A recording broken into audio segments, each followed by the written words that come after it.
चलिए मित्रों, शुरू करते हैं हम अपना आज का करंट अफेयर। देखते हैं हमारी आज की जितनी भी महत्वपूर्ण खबरें हैं सभी पे विस्तार से चर्चा और विश्लेषण करते हैं। हमारी पहली न्यूज़ है, भारत और फिलीपींस ने रणनीतिक साझेदारी कार्य योजना 2025 से 2029 पर हस्ताक्षर किए। तो भारत और फिलीपींस ने राजनयिक संबंधों के 75 वर्ष पूरे होने पर अपने संबंधों को रणनीतिक साझेदारी तक बढ़ाया है, जो दोनों देशों के मध्य बढ़ते विश्वास को दर्शाता है। हस्ताक्षर किए गए अन्य प्रमुख समझौतों में शामिल है पारस्परिक कानूनी सहायता एवं सजायाफ्ता व्यक्तियों का हस्तांतरण तथा विज्ञान, अंतरिक्ष और पर्यटन में सहयोग। भारत ने फिलीपींस के सॉवरेन डेटा क्लाउड इंफ्रास्ट्रक्चर के लिए एक पायलट परियोजना का समर्थन करने की घोषणा की। फिलीपींस को सूचना संलयन केंद्र हिंद महासागर क्षेत्र में शामिल होने के लिए आमंत्रित किया गया। भारत फिलीपींस संबंध के प्रमुख आयाम। तो रक्षा सहयोग। फिलीपींस ब्रह्मोस मिसाइल का पहला विदेशी खरीदार देश है। नौसैन्य सहयोग बढ़ाने के लिए 2024 में मनीला में पहला ट्रैक 1 समुद्री संवाद आयोजित किया गया था। आर्थिक जुड़ाव की बात करें तो दोनों देशों के मध्य द्विपक्षीय व्यापार 2023-24 तक $3.5 बिलियन तक पहुंच गया था। साथ ही दोनों के मध्य अधिमान्य व्यापार समझौते पर वार्ता जारी है। दोनों देश आसियान भारत मुक्त व्यापार समझौते का भी लाभ उठा रहे हैं।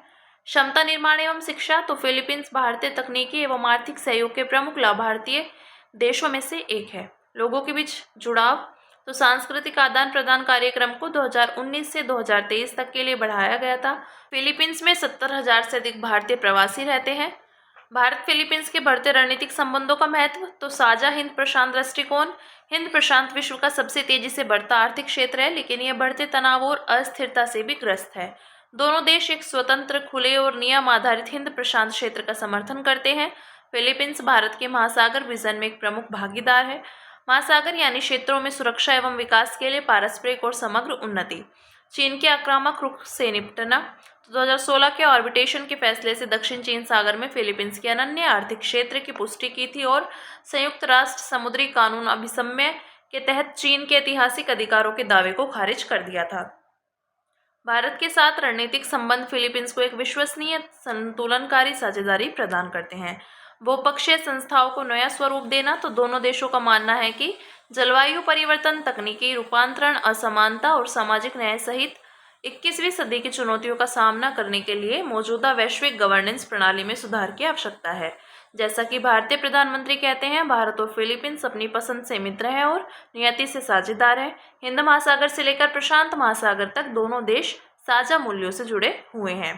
फिर नेक्स्ट है, रूस ने आधिकारिक तौर पर 1987 की इंटरमीडिएट रेंज न्यूक्लियर फोर्सेस संधि के प्रति अपनी प्रतिबद्धता समाप्त की। तो रूस ने इसके पीछे अमेरिका की हालिया सैन्य कार्यवाहियों का हवाला दिया है। इन कार्यवाहियों में रूसी तटों के करीब 2 परमाणु पनडुब्बियों को तैनात करने का अमेरिकी आदेश और फिलीपींस में टाइफून मिसाइल प्रणाली की तैनाती शामिल है। देखते हैं इसके विषय में। तो यह संधि 1987 में संयुक्त राज्य अमेरिका और सोवियत संघ के बीच हस्ताक्षरित की गई थी। इस संधि के तहत 500 से लेकर 5,500 किलोमीटर की रेंज की सभी जमीन से प्रक्षेपित बैलिस्टिक और क्रूज मिसाइलों को नष्ट करना आवश्यक था। यह परमाणु शस्त्रागार को कम करने, हथियारों की एक पूरी श्रेणी को हटाने तथा सत्यापन के लिए साइट पर निरीक्षण की अनुमति देने वाला पहला बड़ा समझौता था। 2019 में अमेरिका के इस संधि से हटने के बाद यह पहले ही कमजोर हो गई थी। परमाणु हथियार नियंत्रण पर प्रभाव। तो सशस्त्र नियंत्रण फ्रेमवर्क्स का खंडित होना। देशों के बीच विश्वास कमजोर हुआ है, जिससे भविष्य में परमाणु निरस्त्रीकरण के प्रयास कठिन हो जाएंगे। परमाणु निरस्त्रीकरण पर नकारात्मक प्रभाव। तो प्रमुख शक्तियां परमाणु हथियारों के आधुनिकीकरण में तेजी ला रही है, जबकि परमाणु हथियार विहीन देश अपनी परमाणु अप्रसार प्रतिबद्धताओं पर पुनर्विचार कर रहे हैं। इससे वैश्विक अस्थिरता बढ़ रही है। शीत युद्ध की राजनीति की वापसी। तो संधि के प्रभावहीन होने से शीत युद्ध युग के यूरोपीय मिसाइल संकट के फिर से उभरने की आशंका उत्पन्न हो गई है। सुरक्षा संबंधी जोखिम में वृद्धि। तो इस तरह की मिसाइलें बहुत तेजी से लक्ष्य तक पहुंच सकती हैं, जिससे प्रक्षेपण संबंधी भ्रामक अलर्ट के कारण वैश्विक परमाणु संघर्ष की संभावना बढ़ सकती है। फिर देखते हैं परमाणु हथियार नियंत्रण समझौते। तो परमाणु हथियार अप्रसार संधि है संधि 1970 में लागू हुई थी। इसका उद्देश्य परमाणु हथियारों और इनसे संबंधित प्रौद्योगिकी के प्रसार को रोकना है। Strategic offensive reduction treaty. तो 2002 में संपन्न अमेरिका रूस का द्विपक्षीय समझौता है, जो सामरिक परमाणु हथियारों की संख्या को सीमित करता है। नए सामरिक हथियार न्यूनीकरण संधि यानी न्यू स्टार्ट, तो ये अमेरिका और रूस के बीच 2010 का द्विपक्षीय समझौता है जो सामरिक हथियारों की संख्या को महत्वपूर्ण रूप से सीमित करता है।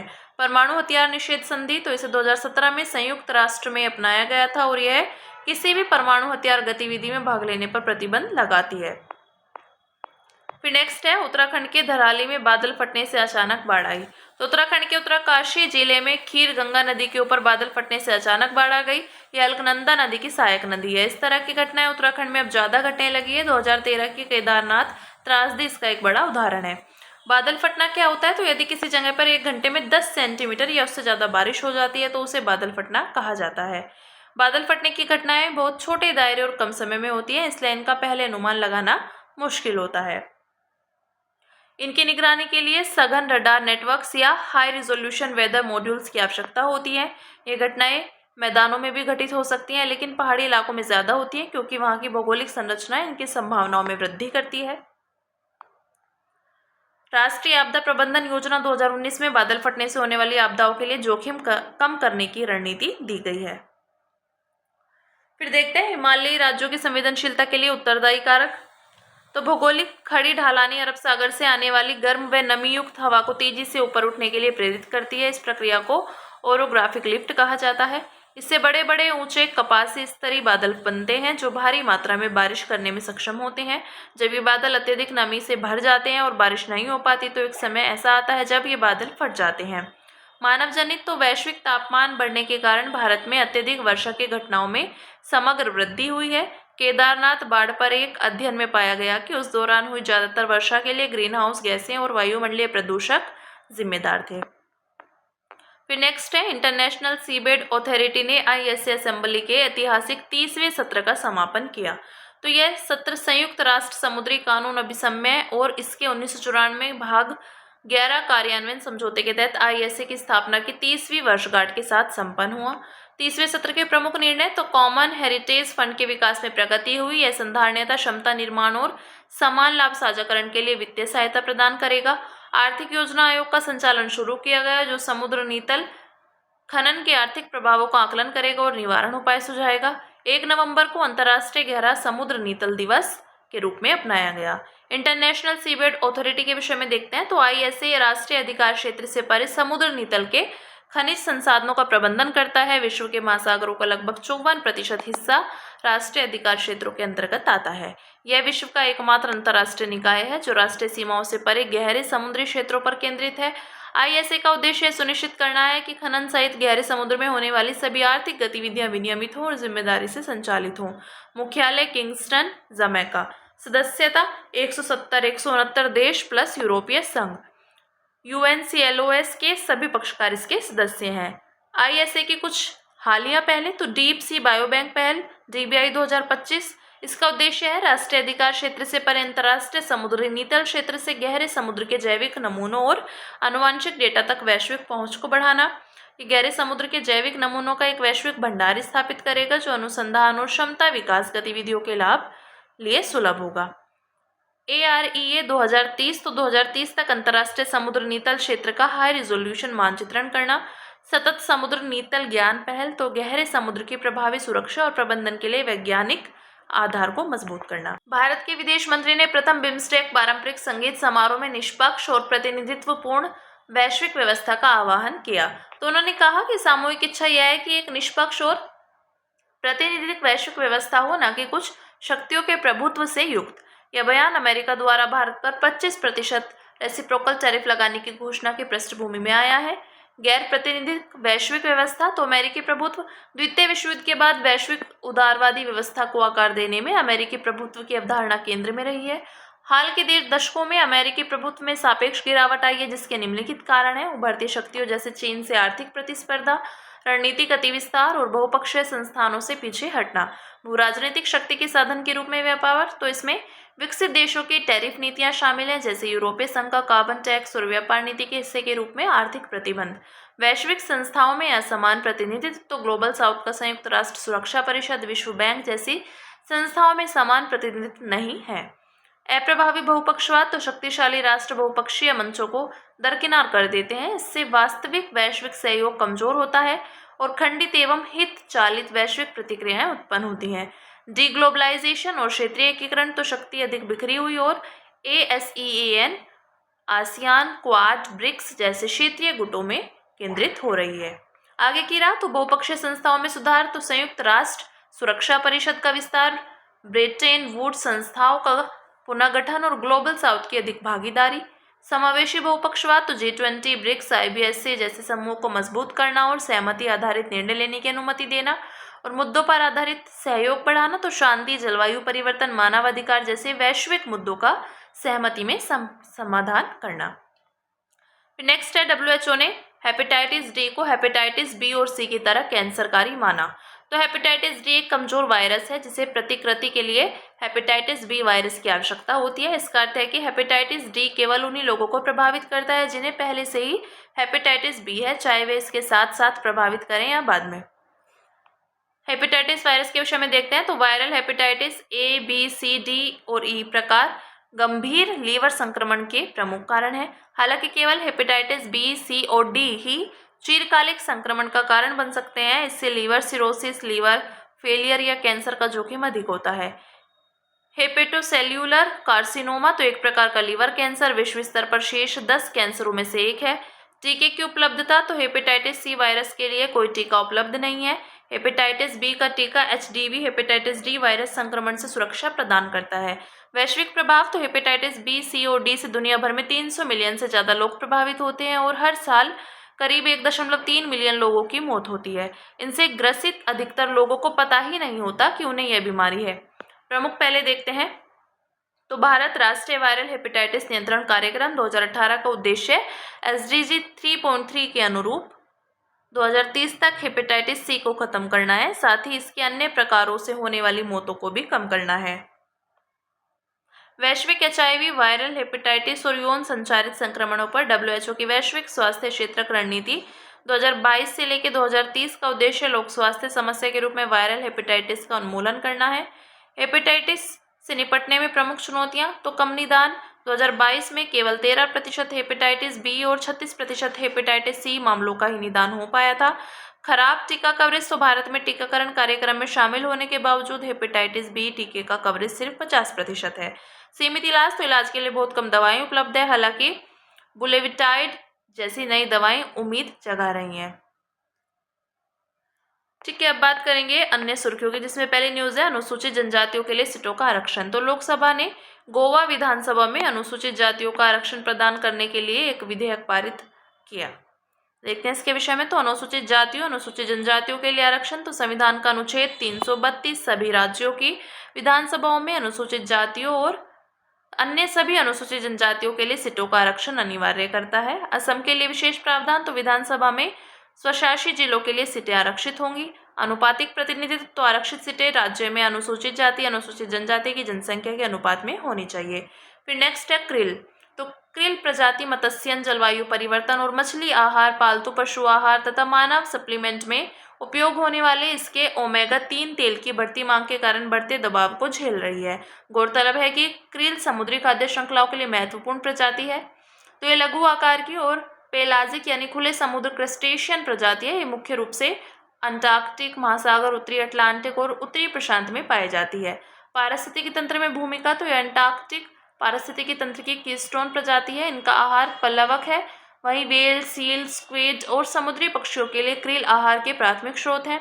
व्यवहार ये बड़े बड़े झुंडों में यात्रा करती हैं। एक अध्ययन में पाया गया कि क्रिल प्रजाति हर साल वायुमंडल से 20 मिलियन टन कार्बन को हटाने में भूमिका निभाती है। फिर नेक्स्ट संयुक्त राष्ट्र विश्व खाद्य कार्यक्रम। तो भारत ने संयुक्त राष्ट्र विश्व खाद्य कार्यक्रम के सहयोग से नेपाल में राइस फोर्टिफिकेशन और आपूर्ति श्रृंखला प्रबंधन को मजबूत करने के लिए एक नई सहयोगात्मक पहल शुरू की है। इसके विषय में देखते हैं। दुनिया का सबसे बड़ा मानवीय सहायता प्रदाता संगठन है। लोगों का जीवन बचाने तथा उन्हें संघर्षों, आपदाओं और जलवायु आपदाओं से उबरने में मदद करने के लिए खाद्य सहायता प्रदान करता है। मुख्यालय है इसका रोम, इटली में। स्थापना 1961 में संयुक्त राष्ट्र महासभा और खाद्य एवं कृषि संगठन के संयुक्त प्रयासों से स्थापित हुई। वित्तपोषण तो इसे राष्ट्रीय सरकारों, कंपनियों और निजी दाताओं से स्वैच्छिक वित्तीय योगदान प्राप्त होता है। सम्मान इसे 2020 में नोबेल शांति पुरस्कार से सम्मानित किया गया। फिर नेक्स्ट सी बकथॉर्न। लद्दाख के शीत मरुस्थल यानी कोल्ड डेजर्ट में उगाए जाने वाली सी बकथॉर्न और कोट्टो यानी बकवीट के बीज नासा के क्रू 11 मिशन द्वारा अंतर्राष्ट्रीय अंतरिक्ष स्टेशन पर किए जा रहे प्रयोगों का हिस्सा है। इसके विषय में देखते हैं। ये पर्णपाती झाड़ी वृक्ष हैं। ये मृदा की गुणवत्ता सुधारने, पवन गति और रेत के नियंत्रण तथा जल व मृदा संरक्षण में सहायक एक प्रमुख प्रजाति है। यह अधिक ऊंचाई वाले ठंडे क्षेत्रों में अच्छी तरह से उग सकता है। उच्च पोषण मूल्य तो इसके फल यानी बेरी में vitamin, carotenoid, polyphenol, fatty acid और फाइटोस्टेरोल प्रचुर मात्रा में प्राप्त होते हैं। स्वास्थ्य के लिए उपयोगी तो इसकी बेरी में एंटीऑक्सीडेंट, कैंसर रोधी, सूजन रोधी गुण प्राप्त होते हैं, जिसकी वजह से इसका उपयोग दवाओं के निर्माण और रोगों के इलाज में किया जाता है। फिर नेक्स्ट है राष्ट्रपति शासन। तो संसद ने मणिपुर में राष्ट्रपति शासन की अवधि 6 महीने के लिए बढ़ा दी है। यह तब लागू किया जाता है जब राष्ट्रपति को यह विश्वास हो जाए कि राज्य सरकार संविधान के अनुसार कार्य नहीं कर पा रही है। यह निर्णय राज्यपाल की रिपोर्ट या किसी अन्य आधार पर लिया जा सकता है। प्रभाव तो राष्ट्रपति राज्य सरकार के सभी कार्यों, राज्यपाल या राज्य विधानमंडल के अलावा राज्य में किसी प्राधिकरण द्वारा प्रयोग की जाने वाली शक्तियों, उच्च न्यायालय की शक्तियों को छोड़कर को अपने हाथ में ले सकते हैं। राष्ट्रपति घोषणा कर सकते हैं कि राज्य विधानमंडल की शक्तियों का प्रयोग अब संसद करेगी। अवधि तो राष्ट्रपति शासन को किसी नई घोषणा के द्वारा हटाया या परिवर्तित किया जा सकता है। इससे अधिकतम 3 साल तक लागू किया जा सकता है, लेकिन हर 6 महीने में संसद द्वारा अनुमोदन जरूरी है। उद्देश्य है राष्ट्रपति शासन संबंधी प्रावधान के दुरुपयोग को रोकने के लिए संविधान में प्रावधान किए गए हैं। फिर नेक्स्ट पर्यावरणीय प्रभाव आकलन। तो वन शक्ति बनाम भारत संघ मामले में सुप्रीम कोर्ट ने केंद्र सरकार द्वारा दिया गया वे छूट प्रावधान रद्द कर दिया, जिसमें औद्योगिक शेड, स्कूल, कॉलेज और हॉस्टल को पर्यावरण अनुकूल उपाय अपनाने पर पर्यावरणीय मंजूरी लेने से उन्मुक्ति प्रदान की गई थी। शीर्ष न्यायालय ने कहा कि 20,000 वर्ग मीटर से अधिक क्षेत्रफल वाली सभी निर्माण परियोजनाएं पर्यावरण को प्रभावित करती हैं और उन्हें पर्यावरणीय प्रभाव आकलन अधिसूचना 2006 के तहत पर्यावरणीय मंजूरी लेना अनिवार्य है। इसके विषय में देखते हैं। तो 20,000 वर्ग मीटर से अधिक क्षेत्रफल वाली सभी प्रस्तावित निर्माण परियोजनाओं को कार्य शुरू करने से पहले पर्यावरणीय मंजूरी लेना अनिवार्य है। परियोजनाओं को इस प्रकार वर्गीकृत किया गया है। श्रेणी ए जिनकी मंजूरी केंद्र सरकार द्वारा दी जाती है, श्रेणी बी जिनकी मंजूरी राज्य पर्यावरण प्रभाव आकलन प्राधिकरण द्वारा दी जाती है। फिर नेक्स्ट है नीलगिरी तहर। तो केरल और तमिलनाडु द्वारा आयोजित संयुक्त गणना के अनुसार नीलगिरी तहर की कुल संख्या 2,668 है। नीलगिरी तहर दक्षिण भारत में प्राप्त होने वाला खुर वाला एकमात्र पर्वतीय जानवर है। गौरतलब है कि भारत में खुर वाले पर्वतीय जानवरों की 12 प्रजातियां प्राप्त होती हैं। ये तमिलनाडु का राज्य पशु यानी स्टेट एनिमल भी है। ये पश्चिमी घाट, तमिलनाडु और केरल की स्थानिक प्रजाति है। इसकी सर्वाधिक संख्या एराविकुलम राष्ट्रीय उद्यान में प्राप्त होती है। IUCN लाल सूची में एंडेंजर्ड है। वन्यजीव संरक्षण अधिनियम 1972 में अनुसूची 1 में सूचीबद्ध प्रोजेक्ट नीलगिरी तहर तो तमिलनाडु राज्य सरकार द्वारा 2023 में लॉन्च किया गया था। नीलगिरी तहर दिवस 7 अक्टूबर को मनाया जाता है। खतरे, बागानों, अवसंरचना के विकास और भूमि उपयोग में परिवर्तन के कारण इनके पर्यावास को नुकसान पहुंच रहा है। फिर नेक्स्ट है आवश्यकता की स्वीकृति। तो भारत सरकार की रक्षा खरीद परिषद ने लगभग 67,000 करोड़ रुपए मूल्य की रक्षा खरीद योजनाओं वाली आवश्यकताओं की स्वीकृति प्रस्ताव को मंजूरी दी। रक्षा खरीद परिषद की अध्यक्षता रक्षा मंत्री करते हैं। रक्षा मंत्रालय में नई नीतियों के निर्माण और रक्षा से जुड़ी पूंजीगत खरीद पर निर्णय लेने वाली सर्वोच्च संस्था है। इसके विषय में देखते हैं। ये रक्षा अधिग्रहण प्रक्रिया 2020 के तहत सैन्य उपकरण खरीदने की दिशा में पहला कदम है। प्रमुख प्रौद्योगिकियां जिन्हें AON प्रदान की गई तो BMP के लिए थर्मल इमेजर आधारित ड्राइवर नाइट साइट, जिससे रात्रिकालीन आवाजाही और युद्ध तैयारी में सुधार होगा। समुद्र के अंदर के खतरों का पता लगाने और उन्हें बेअसर करने के लिए कॉम्पैक्ट ऑटोनोमस सरफेस क्राफ्ट, सक्षम स्पाइडर वायु रक्षा प्रणालियों को अपग्रेड करना ताकि उन्हें एकीकृत वायु कमान एवं नियंत्रण प्रणाली के साथ बेहतर तरीके से जोड़ा जा सके। फिर अंत में बात करेंगे न्यूजीलैंड की। राजधानी है वेलिंगटन। तो भारत और न्यूजीलैंड के बीच पहली रक्षा रणनीतिक वार्ता नई दिल्ली में आयोजित हुई। इससे सुरक्षा से जुड़े मुद्दों और द्विपक्षीय सहयोग को मजबूत करने पर चर्चा हुई। न्यूजीलैंड दक्षिणी पश्चिम प्रशांत महासागर में स्थित द्वीपीय देश है। सीमावर्ती जल निकाय तस्मान सागर, प्रशांत महासागर। न्यूजीलैंड के 2 प्रमुख मुख्य द्वीप हैं, उत्तरी द्वीप व दक्षिणी द्वीप। इन दोनों द्वीपों को कुक जलडमरू मध्य अलग करता है। भौगोलिक विशेषताएं तो भू आकृति रिंग ऑफ फायर का हिस्सा है। यहाँ कैंटरबरी के जलोढ़ मैदान आदि स्थित हैं। सक्रिय ज्वालामुखी माउंट रुपेहू, व्हाइट आइलैंड आदि। सबसे ऊंची चोटी माउंट कुक, दक्षिणी आल्प्स। प्रमुख नदियां हैं वाईकाटो, क्लूथा, वांगानुई आदि। यह जिलैंडिया नामक एक लघु महाद्वीप का हिस्सा है। ये बात की हमने न्यूजीलैंड की। तो हमारी आज की जितनी भी महत्वपूर्ण खबरें थी हमने सभी पे विस्तार से चर्चा और विश्लेषण किया। अब इसी के साथ मिलते हैं कल अपनी नई खबरों के साथ।